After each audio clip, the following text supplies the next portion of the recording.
Hey folks, this is Fernando doing another video for the Modern Survivalist. First of all, thanks for the great comments I got from the previous video. If you haven't watched it, I was basically explaining how because of some things we've realized, we pretty much changed the way we are going to be eating, going for more of a calorie restricted plant-based diet with very little dairy products, milk, cheese, and meat. We pretty much understood that the evidence is overwhelming towards showing that such a diet it's healthier. You end up living longer, and you end up avoiding to a great degree. Nothing is 100%, but there's a significant improvement of the chances of not suffering some of the main causes of death, such as cardiovascular problems, strokes, and such.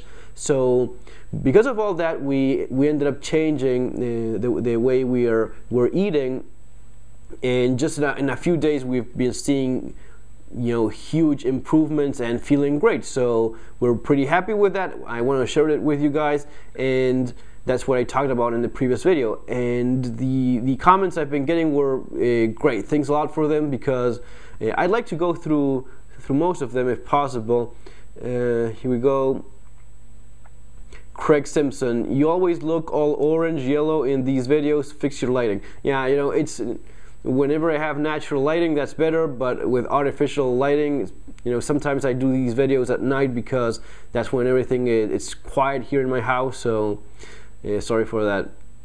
I was vegan for 15 years and always felt like crap. Thing is, I didn't know I felt like crap. After changing to paleo, I feel 20 again in my 40s. Veggie sounds great and has gains in the start, but over time will sink a person. Yeah, we're all different, and each one has a different metabolism and takes things in a different way. I'm not saying, as I explained before, we're not going to be going vegan, like never eating meat or anything like that ever again. We're just realizing that a diet mostly based on plant food makes a lot of sense, because not only is it healthier, you avoid many of the things you're trying to stay away from, because of the amount of volume alone that you need, so as to have your stomach full of plant-based food. It's going to be occupying much more space, and in that same amount of volume you have much less calories. So eating good amounts of plants, fruits, vegetables, and such on its own works nicely as a calorie restricted diet with a good nutrition value nonetheless. So again, we're not saying never eating meat ever again. I don't have any philosophical objection with eating milk, eating meat or dairy products. I don't have problem with killing animals, eating them, or using them, as long as it's done in a respectful manner, of course. But just trying to avoid those as much as possible, and just having them every once in a while. The paleo diet, yeah, I suppose it's I think it's the most natural thing is for the human being, gathering fruits, vegetables, roots, legumes, that sort of thing, and very rarely achieving to score meat, beef or fish. They wouldn't come naturally as easy as they come to us. And you may be thinking, okay, with a firearm I can hunt as much as I want. I would have all the meat I could possibly have naturally, or I could go fishing and fish tons and tons of fish. Well, that's not very, a firearm is a game changer for that. Same thing with modern fishing equipment. So even if you use your brain to achieve this, the most natural thing for your organism would be to have kind of limited amounts of those foods. Sounds like you're doing the best thing. I'm no expert, but my understanding is that most antioxidants are in whole grains, vegetables, and fruits. And the fresher the better. Good idea to limit the food that are not so great, to overindulge in and putting an emphasis on plant-based diet. Yeah, about antioxidants. The idea of antioxidants is that it stops the free radicals that cause the damage to your cells and the aging. Now, the interesting thing about a calorie restricted diet, this has been proven time and again with all sorts of animals, and it's very clear that it works to quite a degree in humans as well, is that a calorie restricted diet, this isn't starvation, this isn't just becoming anorexic, but calorie restricted optimal nutrition, what shows is that the natural way in which free radicals are released when nutrients reach your cells is it's quite limited. There's tests done in monkeys that they show that the damage done by free radicals in a 17-year-old monkey is the same as the one done in a 4-year-old. So there's a pretty solid evidence showing that with a calorie restriction in your diet, you limit the amount of free radicals that you have in your body to begin with. So what antioxidants do is limit the effects of those free radicals. Now, if you can stop from the beginning the free radicals in the first place, that's a great way to go about it. And of course, going with a plant-based food, you're going to be having strawberries, all those things that have natural antioxidants. You will be having those in your diet as well. So from all angles, it just makes a lot of sense to me.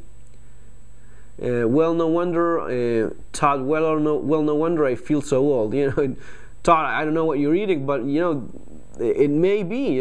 Just take a look at your diet, what it is that you're eating, and there's a good chance. I mean, most people just don't eat well. We used to eat okay, I guess, but we could definitely do much better, and that's what we're trying to do now. Christopher the Vidal Fairfield, just a heads up, I did a vegan diet for 5 years. It was real nice at first, and later I developed chronic fatigue syndrome. I had slight symptoms of the underlying causes of the fatigue before I started the diet, so I honestly don't know if it was caused by a vegan diet deficiency or if the diet held off the fatigue from happening sooner. Been eating organic meats now for almost 5 years, still no dairy, along with typical plants, and last year I had my best year fighting it. Still not out of the hole, but better than before. We're on kind of a modified paleo now, just something to consider. Yeah, as I was saying before, that's something that we're definitely, again, very strongly leaning towards mostly the bulk being plant-based. Every once in a while, meat, and especially the kind of meat that we're gonna be eating, has to be good. Local fish is a good way to go about it. Something that's not as processed, very small amounts of it. Every once in a while, with meat, the same thing. Good beef. And that would be a good difference of, the kind of things that we used to eat before. In Argentina, the meat, we have to be honest, it's beef in Argentina. It's kind of a big deal, and it's pretty good. So I suppose that the quality of meat that we used to eat was not bad at all. Moving on, there is merit in cutting out dairy, namely casein, a protein in cow milk that causes a mild to moderate allergic reaction in all adults. Less so with goat milk. Much of what we experience, those little annoyances where we just don't feel 100% or have mild reactions to food, is autoimmune in nature and the result of taking in allergens, including casein and for some gluten found in certain grains. Ever notice after a meal with dairy or a glass of milk an increase in the produced mucus? That'd be your immune system reacting to the casein. But cutting down meat, well, about the casein stuff, I completely agree with you on that. The more you think about it, the more sense it makes. And even goat milk, goat milk may be great for little goats. Cow milk is fantastic food for little cows, for calves and such. Milk, even breast milk, for babies, that's the kind of thing that a baby feeds on, and it's the perfect food for a human baby, not a human adult. My wife, she breastfed our kids, and we are completely on board on that. We think it's the best possible thing you could possibly do. Now, as great the results were and such, and how convinced we are that's the best thing you could do for your own children, that's for babies, And in case you didn't notice, in case you didn't have kids of your own, a baby is pretty different from a human adult. A baby poops every 5 minutes. It's creating mass in an amazing amount of time. It's growing so fast. It has to produce bone and skin and tissue. It's completely different from a grown adult. It's about doing things naturally. If a baby is being breastfed for the first couple of years or so, that makes sense. Now, once a kid starts eating, there's really no purpose in giving him cow milk, which has nothing to do with his species in the first place, let alone. And as you were saying, the casein being always to a lesser or greater degree, it is allergic. It is not good for you. Kind of ruins your skin. And when people talk about lactose intolerance, we're all to a degree intolerant to it, because we just don't synthesize it as well. We just don't take it as well as a cow would. Then it goes on, but cutting down on meat, rubbish. Now I'd place some merit in insisting on quality meat and not eating McDonald's burgers in mass. Yeah, I wouldn't suggest eating McDonald's at all. It's I have my doubts about how much meat there actually is in there. But health benefits in cutting out quality meat, non-existent. You'd be cutting out zero bad and considerable good, and instead getting your supplement protein from a number of chemically altered protein substitutes. Well, that's really not true. I mean, for example, with brown lentils and rice, brown rice as well, whole grain rice. Those two combined make a complete protein, and that's actually pretty good in the protein department, taking care of that. Again, we're not saying never again, but seriously limiting it quite a bit. And again, mostly going for a little bit of fish every once in a while and small pieces of quality beef. Cutting back on pork wouldn't be a bad thing. Grass-fed lamb and beef, and plenty of non-farm raised fish. I don't think people eat enough fish. Yeah, we agree on that. Should be staple with fractional pork as an occasional treat. This idea.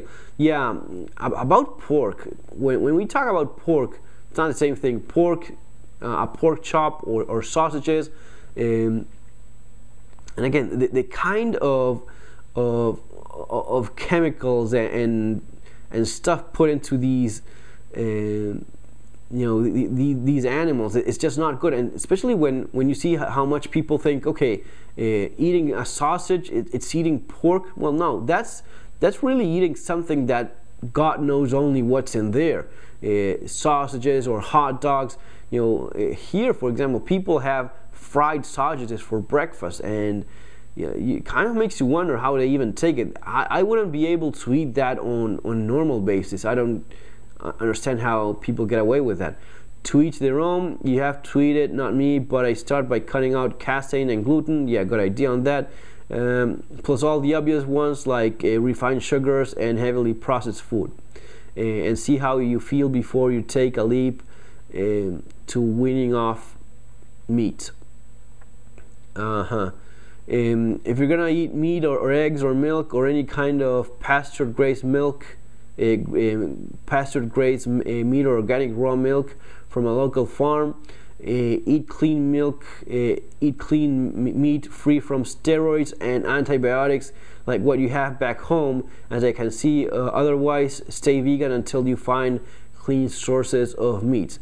That's another great point. Well, as I was saying before, the quality of meat in Argentina it's kind of well known. It's some of the best beef in the world, and that's what we had for a good amount of time.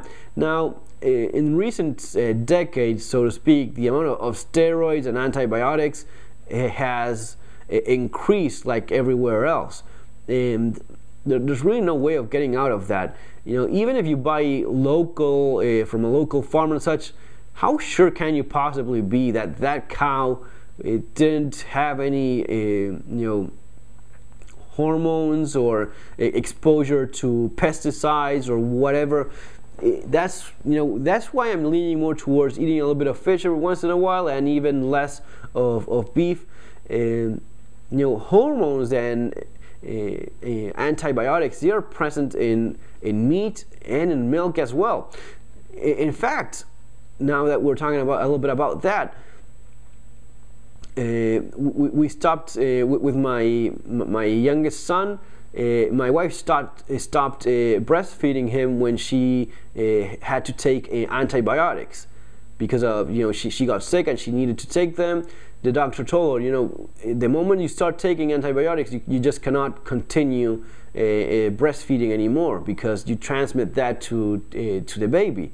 Now, if a doctor recommends a mother to stop breastfeeding, yeah, of course, it had been over 2 years and such, so it wasn't as necessary as before.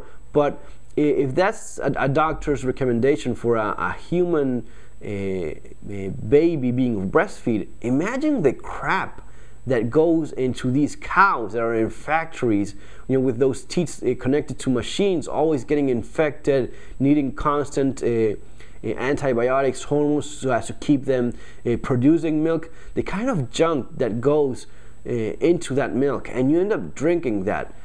On its own, it just doesn't make sense. Even less when you think of half of the stuff that these animals are injected and fed and provided. It just doesn't make any sense to me. Another one. Thanks for the video, Fairfell. Okay, glad you liked it. You rock for making this video, buddy. Rock on. Thanks, and you made me think. I still love my beer. Cheers. Drinking beer every once in a while. Having ice cream every once in a while, chocolate every once in a while. Of course, if you're going to be having one of these every once in a while and you end up eating this pretty much every single day, yeah, then it's not that much of a good idea. But in the case of beer, for example, I maybe drink a can or a glass of beer maybe one every 2 or 3 months, give or take. Maybe over 3 months. It's not something that's going to be causing leaving a significant mark of any kind with those amounts. Maybe 2-3 cans of beer through the entire year, maybe during summer, maybe a little bit more, maybe once a month or something like that. It is not, you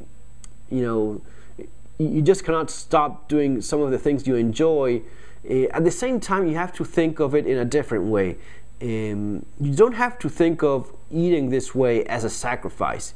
You don't have to think of eating this way as, oh man, am I gonna be eating this boring food for the rest of my life? This is such a torture. You have to think of it, I'm gonna be eating healthy, and I'm gonna be eating stuff that I like at the same time, and I'm gonna be enjoying the healthy food. So once you get used to it, one of the things I notice is that people eat stuff that has so much salt, pepper, and God knows what else. They don't even taste the actual food. Once you stop all that, this is something that we already did. We just added maybe a little bit of salt. Now we don't add any of it, none at all. And I just find that food naturally has flavors of its own more than enough. Rice with lentils and a little bit of tomato here and there.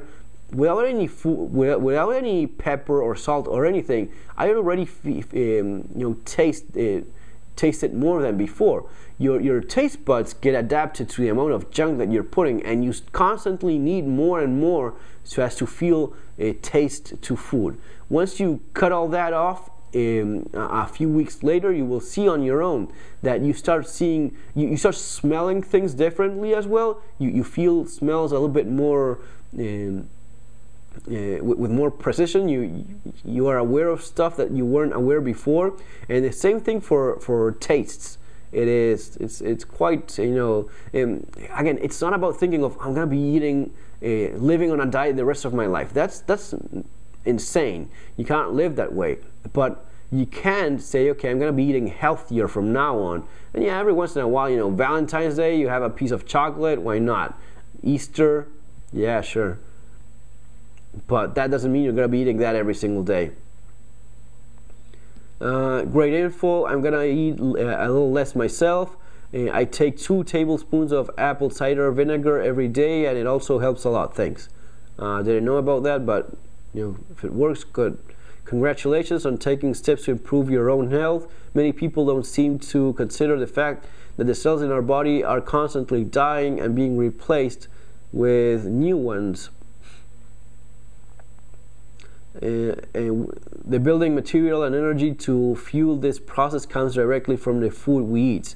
However, I would caution you not to stop journey there and encourage you to continue researching this topic and listening to your own body for cues. I have been researching this for over 10 years and tried many different approaches. What I can tell you is that different people have different metabolisms, and some people do very poorly on just plant-based vegan diet, but others do well on and mostly plant-based diet. But I don't believe that there's an ideal for anyone in the long run to be exclusively vegan. If this was natural for humans, then why would being vegan over a long term lead to a vitamin B12 deficiency without taking supplements? I think a lot of the health benefits that you're experiencing so far are due to the large part the fact that you have cut out junk which you used to eat. But if you want your health to continue improving, then I recommend you look into the teachings of Weston Price Foundation, learn about the concept of metabolic typing, etc. I have a lot more to say, but my post is getting long. Yeah, sure. Yes, absolutely. People have different metabolisms and such. Maybe such a strict vegan diet with no meat whatsoever ever. I can see how it could, maybe a good way would be of finding natural sources instead of taking supplements, natural sources of vitamin B12, and including a little bit more of those in your diet. But yet again, a little bit of meat here and there, we're going to be doing that. Sure. Now, dairy products, I don't see any reason for having any of those. I don't see any natural reason why I should have those in our diet. I'm not saying we're not going to be eating them. Maybe every once in a while a pizza, if it's friends that get together and such, a slice of pizza, sure. I think that whenever you think of extremes and you don't think naturally, things get a little bit out of control. So as many of you guys mentioned in these posts, the natural thing, and I agree with you, the natural thing would be every once in a while finding a bit of meat, and basically my idea of going more for fish than for beef is that the amount of chemicals and crap they put in beef, which if you have quality fish, you pretty much are a little bit on the safer side. So I do agree with that, and I think that some of the guys that have a vegan philosophy of life, sometimes they miss the bigger picture. The first vegan I ever met, it was a job I had just started, and there was this guy that he was eating peanuts, and he said, "Yeah, I'm a vegan," he looked kind of chubby, you know. I was wondering, yeah, have you started recently? Because maybe that was he said, no, I've been a vegan for, you know, I don't know how long. I don't eat anything that comes from an animal because of the suffering. And I asked, maybe the common question, you know, is like, well, milk that comes from a cow, they're not torturing you know, you're not killing the cow for the milk. You don't have that either. Again, the first time I ever met a vegan, and he said no, because that's the suffering of the animal, and it comes from the animal and such. And I said, okay. He said, I don't wear any leather either. And I looked at him, and he had blue jeans, you know, which aren't exactly the most environmental friendly choice of clothing. And he said, you see, I don't wear a leather belt. I don't have any leather belts on me. I don't have any leather shoes. I don't wear anything of leather because that's, you know, against my vegan philosophy of life. And he kept on eating these peanuts as he went on rambling. And I said, could I take a look at it? And I picked his bag of peanuts and read the ingredients and gave it back to him and told him, you know what, those peanuts you're eating, those are full of animal saturated fat. I don't think you noticed it, but here it says in the ingredients. So it was this peanuts with a saturated animal fat and a ton of salt in it. That made sense as of why he wasn't, you know. So you have to be smart about these things, and if you're doing this for a philosophical thing about animal rights or whatnot, you know, I'm all for animals being treated properly, but sometimes things get a little bit into the nonsense territory. At least in my opinion, everyone has his or her own. That's mine. Well, finally, interesting theory you have. Thanks for the video. Check out he makes some recommendations there. That's basically it, guys. I think it was.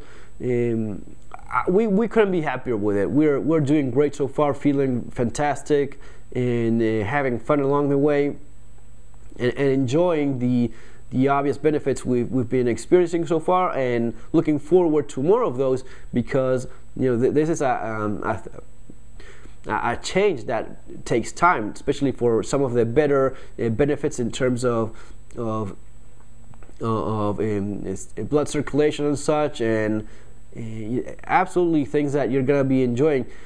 We're happy that, you know, at least, you know, at my age, I'm still young enough so as to enjoy a much better diet, and I hope we transmit this and manage to teach this to our kids so they eat better themselves. So all good stuff to be glad about. Folks, remember to subscribe and share the video with others if you liked it. Leave a thumbs up if you did.